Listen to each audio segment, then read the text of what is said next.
Skadoosh. Hey guys, this is Frozen Dane Stews here, and welcome back to another movie review. And today, I am going to be doing our review on Kung Fu Panda. So, Kung Fu Panda is the first installment in a beloved DreamWorks quadrilogy, and is directed by Mark Osborne and John Stevenson, and came out in the year 2008, the same year as The Dark Knight and Wally, and in it stars Jack Black, Angelina Jolie, Dustin Hoffman, Ian McShane, Jackie Chan, Lucy Liu, Seth Rogen, David Cross, Randall Duck Kim, James Hong, Dan Fogler, etc. And so basically, Kung Fu Panda tells the story of Po, a fat panda who was accidentally, quote unquote, chosen to be the new dragon warrior just by falling down from the sky. Yeah, he was picked by this wise turtle named Oogway, who's apparently the highest ranked member of all Kung Fu masters. Since he appears to be just a fat and lazy panda, everybody, specifically Shifu and the Furious Five, Tigress, Monkey, Viper, Mantis, and Crane, all believe that he doesn't deserve to be the Dragon Warrior, and believe that Uwe must be lying because of his appearance, but they don't know that Uwe actually knows everything. He can actually see the visions. And so, yeah, they must be able to. Oogway tells them to believe in Po, and that there's a reason why Po's the chosen one. He just has to like show his potential. And so now Po must impress them with what surprised them that he is capable of doing kung fu, and Master Shifu must train him, and they're all preparing for the wrath of Tai Long, who is the former dragon warrior who Uwe doesn't believe it. He's worthy because he can see that he doesn't have a good heart, and so yeah, he escapes prison and plots to take revenge on Shifu and Uwe for turning their backs on him. And so they must stop Tai Long and defeat the Panda Village. No, not the Panda Village, but rather just the village.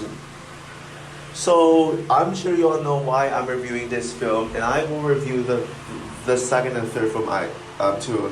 It's in preparation for the new Kung Fu Panda 4. Yeah, Kung Fu Panda 4. I'm still excited for that film. I'm still pumped for that film. I honestly think that the trailer for Kung Fu Panda 4 is overhated. A lot of people are saying it doesn't look that good. It's not a good trailer, but I think that the trailer is far better than what people make it out to be. And I'm a little tired. But yeah, I am seeing Kung Fu Panda 4 on Thursday at the 1 p.m. showing. So yeah, I got 3 more days to go before I see it. So 3 days, perfect enough for me to do a new Kung Fu Panda review per day, for each day. And yeah, let's tackle the first Kung Fu Panda movie. Now, I will admit, I did not grow up with this movie at all. Why, you may ask? Because there was actually a scene in the film that scared me so much. It actually put me off as a kid, and that is the prison scene. Yeah, basically, remember that scene when that shot of Tai Long's eyes, like red eyes, and just the camera is like so close to Tai Long's eyes. Yeah, that scene scarred me for life. It gave me legit nightmares. It was so nightmarish. It actually traumatized me. And so I actually turned this movie off. I honestly stayed away from it. I did watch the second film in theaters despite still being afraid of the first one. I know. In fact, I remember before I saw Kung Fu Panda 4 in theaters, I was actually very anxious going into it because I didn't want to see anything as scary as Tai Long's Tai Long's eye thingy, and I was able to handle it. I survived it. And I saw 3 in theaters without even rewatching the first one, and I think I've seen this film before, but I don't remember when, or maybe if I even have since when I was little. I don't remember But yes, I will admit, upon rewatching this movie, I was kind of anxious about seeing moment again. Of course, I'm 20 and I can handle it. And I was able to surprisingly. But anyways, yeah, enough of that. Now let's get into my thoughts on this movie, on the rewatch. What do I think of Kung Fu Panda 1? Well, I gotta say, this movie still freaking holds up as a masterpiece. Yeah, this movie is awesome. I absolutely love Kung Fu Panda. Yeah, this movie is just, yeah, it's so good. Like, I don't know what else to say. I don't. It's the movie I'm passionate about. I passionately love it. What I would consider it one of the best animated movies ever. Not really, but is this movie flawless enough for me to just not point out any flaws? Hell yes to that. Yeah, this movie is a masterpiece, but that's just pretty much it. Though yes, there are reasons as to why this movie is a masterpiece. Um, oh yeah, like I think one thing that really worked about the film is the director Mark Osborne. Osborne, yeah, he is such an amazing director. I think he's the one who made this film truly special. John Stevenson, he directed Sherlock Gnomes. It's amazing a movie we don't talk about. So as that's pretty good as good as John Stevenson did with his direction of this movie. I think it's Mark Osborne who I gotta give all the credit to. Mark Osborne directed my favorite American animated film of 2015, The Little Prince, a movie that I absolutely love. It was my favorite animated film of 2015 for the longest time until a few months ago, like back in January, I think. I checked out when Money was there for the first time, and honestly, I fell in love with when Money was there, and that movie became my new favorite movie of 2015, and honestly might be one of my favorite movies ever. Maybe if The Boy and the Heron wins Best Animated Feature at the Oscars, I will review. I'm going to be reviewing When Money Was There. If it loses to the Classifiers, I can still review When Money Was There.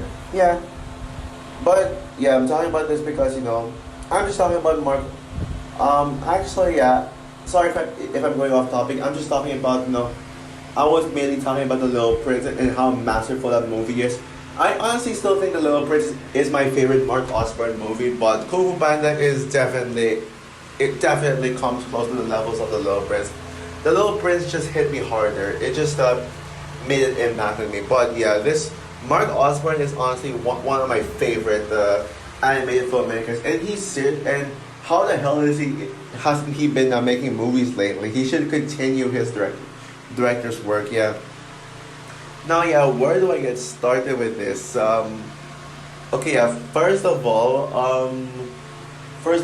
Yeah. I love how the movie really surprises audiences because this movie is not very good. Doesn't have very good marketing. It promotes this movie as just a decent, just a little, some average animated film that apparently got people to watch. I mean, the premise on paper is not very good. The title, I heard some people say the title is stupid, but I actually disagree. I don't think it's a bad title. And also the posters that make this look like a kiddie movie. Like, I mean, on Letterboxd, I mean, look at this poster. I'm actually on Letterboxd right now, by the way, and look at this poster right here of all the characters just jumping for joy, and even Tai Longa like joining them, not looking like a villain. I mean, this poster looks like a movie that just looks. This photo right here makes the movie look like it's how do I say this? Looks like it's gonna be a crappy movie, like a goofy movie and all that stuff. But no, actually, Kung Fu Panda is a very dark and mature movie. And you all know I love to praise animated films that are dark and mature. And Kung Fu Panda, thankfully, is that. It is a dark and mature movie that has a very simple premise of just a premise of a panda who is chosen to be the Dragon Warrior, but he doesn't know it, and but Uwe knows. And so he must, train to become one. And by the end, he just stops him.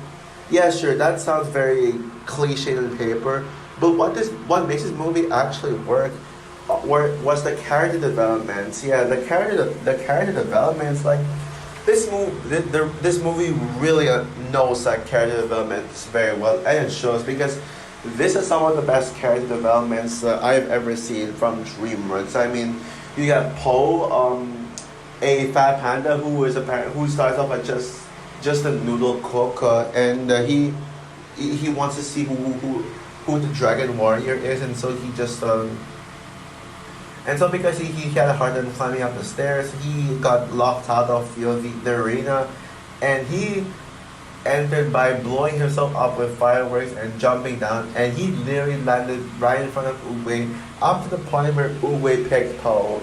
But throughout the movie, Poe was there telling himself, "No way, I'm the Dragon Warrior." Everybody around Poe thinks, "Oh, no way, he can be a Dragon Warrior. Look at him, he's fat. He's fat."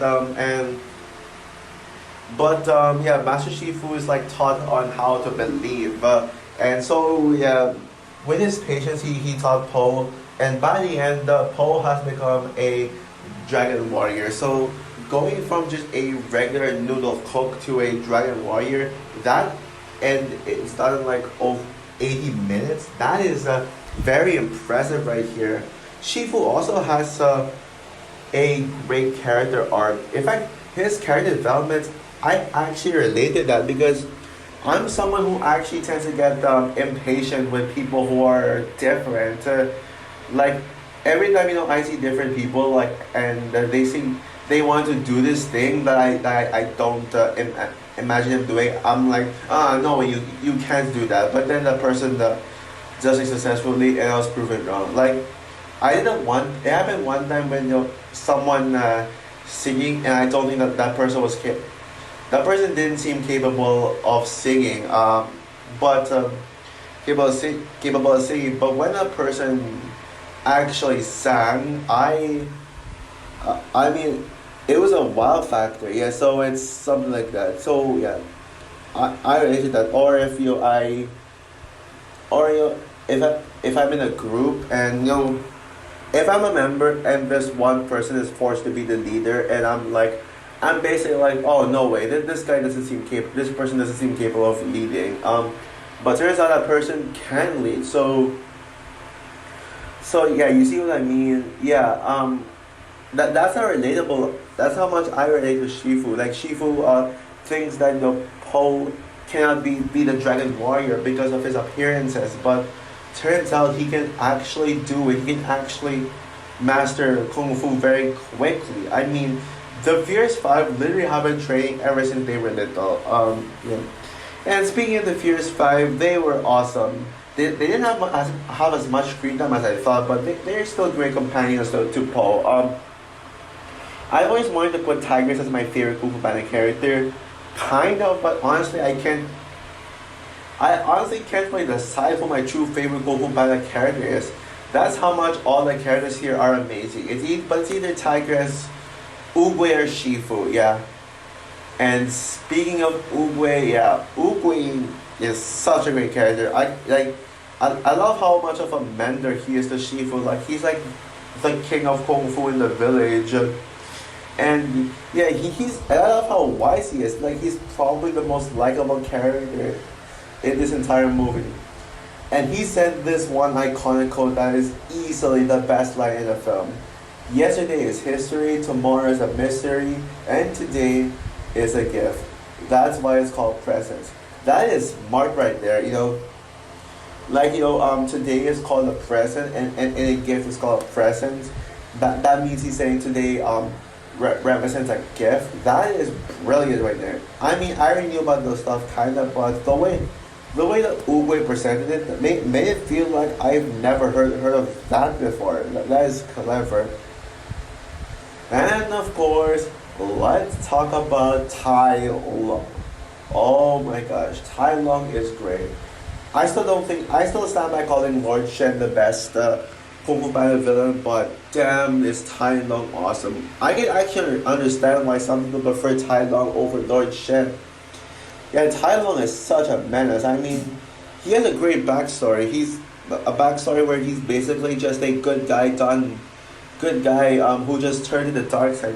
Almost reminds me of the Jedi. Yeah, it actually kind of this movie actually kind of reminds me of gives me Star Wars vibes. Like Master Shifu is Obi-Wan Kenobi. Master Oogway is the council who sends Anakin is about to turn to the dark side, and Tai Lung is Anakin Skywalker slash Darth Vader. Yeah, you can literally like, what is this stuff? A DreamWorks version of Star Wars, lol. But Tai Lung is such a menacing and scary villain, and he's such a strong villain too. And I mean strong in strength. But I think what makes Tai Lung truly so powerful is his smartness. He actually knows strategy very well. Like, yeah, he knows how to strategize, which is why he's able to get past all the others. Like, remember a scene when the Furious Five cut the bridge down, and then Tai Lung is actually tied, and it seemed like he was done, but then he used strategy to just come back there. Yeah, and I was like, damn, yeah. And yeah, he is such a strong villain, man. And he has such an interesting backstory. Yeah, I already mentioned that. And yeah, the story is great. Like what I said, it's a very fish out of water story on the paper, but actually it's well translated in the big screen. The way they executed this, chosen one storyline is actually well done. And this movie has such a great message to not judge other people by their physical appearance, but rather their mind and capability. Like let the give. You should always give people a chance. Don't let allow the person to surprise you. Don't just be like, oh, I don't like you. You don't look fit for this. Yeah, don't rely on the looks of that person. Looks of the person. Yeah. And yeah, the animation is great as well. I mean, for this animation is way too good for 2008 standards. I mean, very impressive right there, I gotta say. But I think as great as the character design is, I think it's the action that truly makes the animation as good as it is. Especially the way the Skadoosh was animated. Yeah, that scene where Paul defeated Tai Lung when he did the Skadoosh thingy, and then all the beam just came out, and yeah, that was a very stunning scene right there. And yeah, the action scenes are freaking awesome, especially Paul versus Tai Lung. But actually, my personal favorite scene in the entire film would be the prison escape scene where Tai Lung escapes. Where literally, the prison is made to be the most secure prison ever. I mean, 1,000,000 hundreds of guards like all surrounding the area, and in the center of the guards is Tai Lung sleeping and tightly chained. Yeah. And yeah, Tai Lung literally destroyed all security. I bet if it was someone who's not as strong as Tai Lung, yeah, there would have been no escape. But man, whew. But man, yeah, that scene's my favorite, and I love how dark it was too, especially with that eye shot, the shot of Tai Lung's eyes that I was talking about. Yeah, yeah, and yeah, what else is there to say? Yeah, oh yeah, the score from Hans Zimmer is great too, I guess. And yeah, also this movie is never boring throughout. It never I never get annoyed with it. I never get annoyed with the jokes once, and the jokes are brilliant, by the way. Yeah, my eyes were glued to the screen the entire time, and there was not a single scene that dragged whatsoever. So overall, Kung Fu Panda is nothing more of a masterpiece. And it is certainly one of the best movies of 2008. This is my favorite. This is the best animated film of 2008. Well, I'd say Wally is the best animated film in 2008, but this movie comes second. Yeah, Kung Fu Panda is my second favorite movie 2008. And so yeah, and this is certainly my second favorite film in the Kung Fu Panda franchise. I still think two is the best one. And yeah, I can't wait to talk about that one. But yeah, even if it's not the best, I still would confidently give Kung Fu Panda 5 stars out of 5. Flawless movie. So for my review of Kung Fu Panda, what are your thoughts on the movie? Would you agree that this is a masterpiece or not? And would this be your favorite Kung Fu Panda movie, or is the second one your favorite? Comment down below, like, subscribe, hit the notification bell, and stay tuned for my review on Kung Fu Panda 2, aka the best Kung Fu Panda movie ever made. Bye guys.